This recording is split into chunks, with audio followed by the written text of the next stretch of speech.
Good morning, beautiful people. I have a video today that is a little bit more serious than my usual videos, although my videos really aren't that much fun anyways. But this is going to be an open letter to Amberlynn Reid and anyone else suffering. I really need this message to get out there. I have to do something to help combat the whole body positivity movement, although, it was great at first because everybody should feel comfortable in their own skin. But it's now literally past the point of no return. So I hope you will like, share, and comment, and be sure to subscribe.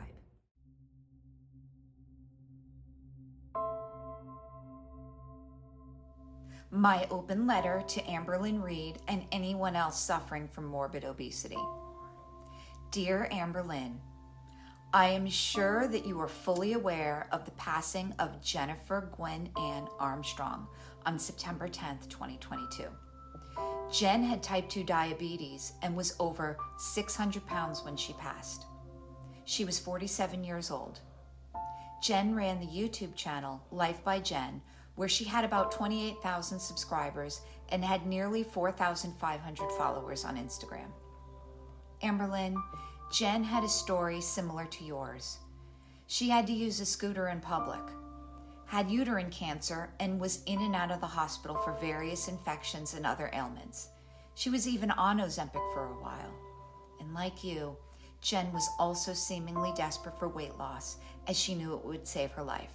But her addiction to food was just too much, and in the end, it ended up taking her life. Amberlynn, you are still young enough to turn the ship and save your life. I very much agree with your current endeavor and hope you can get surgery sooner rather than later. As I'm sure you are aware, you will need to do a lot of hard work before surgery will be possible.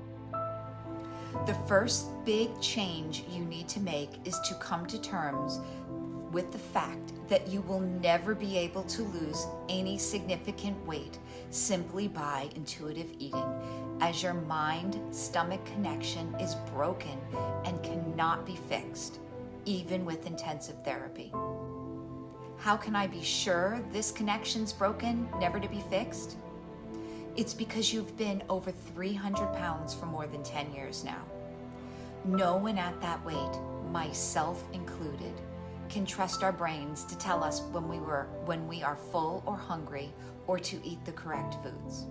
You say that you will soon visit a counselor who specializes in bariatric patients. I'm fully supportive of you for that. What I hope you will do is work on, however, is why you will not commit to the necessary permanent changes in order to qualify for bariatric surgery. I know you've had a traumatic childhood. And I also know that this was not your fault, but no amount of therapy will change this, that this happened to you.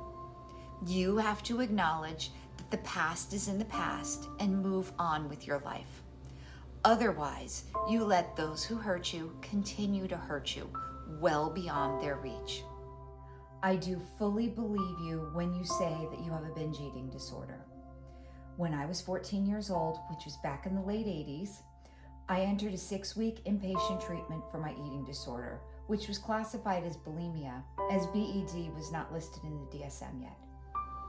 They basically described my condition as compulsive overeating and used a 12-step type program to treat this disease because, well, it really is like any other addiction. In treatment, we went to weekly Alcoholics Anonymous, AA, and Overeaters Anonymous, OA, meetings, and were encouraged to read the big book of AA Stories of Sobriety. The goal was we had to admit an addiction, acknowledge that we were powerless to change it, and to ultimately turn it over to a higher power, which you can be agnostic and still do this. But spoiler alert, I still ended up needing bariatric surgery more than 30 years later. But back to the problem at hand, Amberlynn.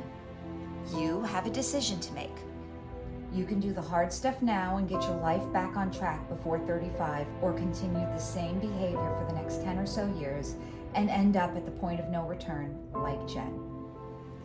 If you decide to go the surgery route, which I completely recommend, you will need to just white knuckle through a severe reduction in eating just to make yourself as healthy as possible to increase your chances of a safe and effective surgery. Ozempic or Wegovy could have helped you get through this process quicker and easier. But for some reason, it is my opinion, despite you claiming you had to stop because of your gallbladder, you were just too afraid to lose the weight. About your eating disorder, I agree with your acknowledgement that you will never be cured of this, but BED is not a death sentence. I am here to tell you it can be controlled, and bariatric surgery is one of the best ways to make this happen. There was a study done in 2011 which studied the results of bariatric surgery in patients who had BED before they received surgery on weight and cardiovascular risk factors, and it showed that BED did not hinder the surgery's effectiveness, and most with BED lost the same amount of weight as those without this ED. I received a vertical sleeve gastrectomy, VSG, 8 years ago. And I've had fantastic results despite my eating disorder. I got to my goal weight of 150 pounds in 18 months and have somewhat stayed close to that weight. I did this by correctly using my tool, which was my banana-sized stomach. With a VSG, you will never be able to eat a huge amount of food at one time again. Full stop. Binging as you know it will cease, unless you can somehow push through the pain. But I guess you would just eventually start throwing up. Don't get me wrong. You can still gain most, if not all, of your weight back after having a VSG if you continue to eat around your surgery, which means that you graze or snack all day on calorie-dense foods.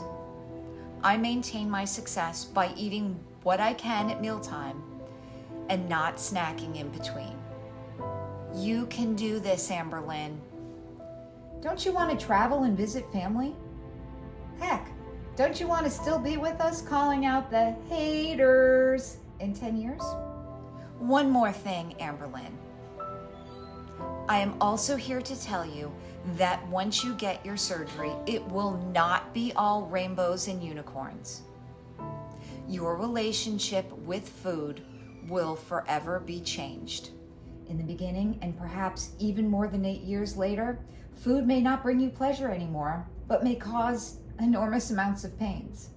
I guarantee this will only spike your depression and anxiety, as food was your main coping tool.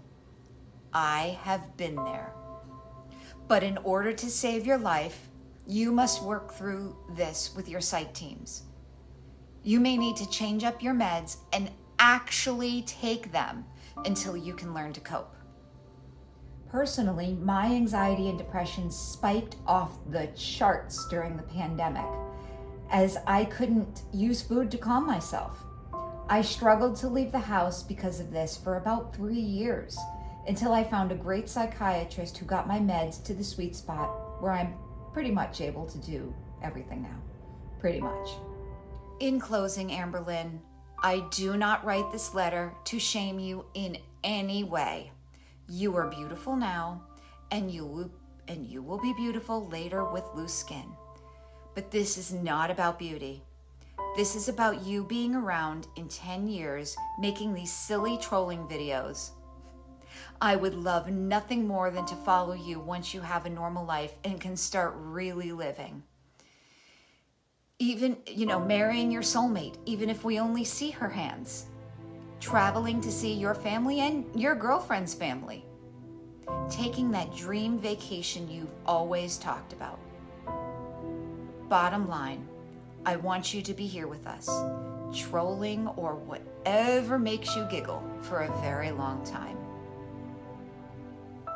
If you or anyone else hearing this would like to reach out and talk to me for more information, just to talk, leave a comment, DM me, or DM me on Twitter. I'm always open. With much love and respect, MommaGoob.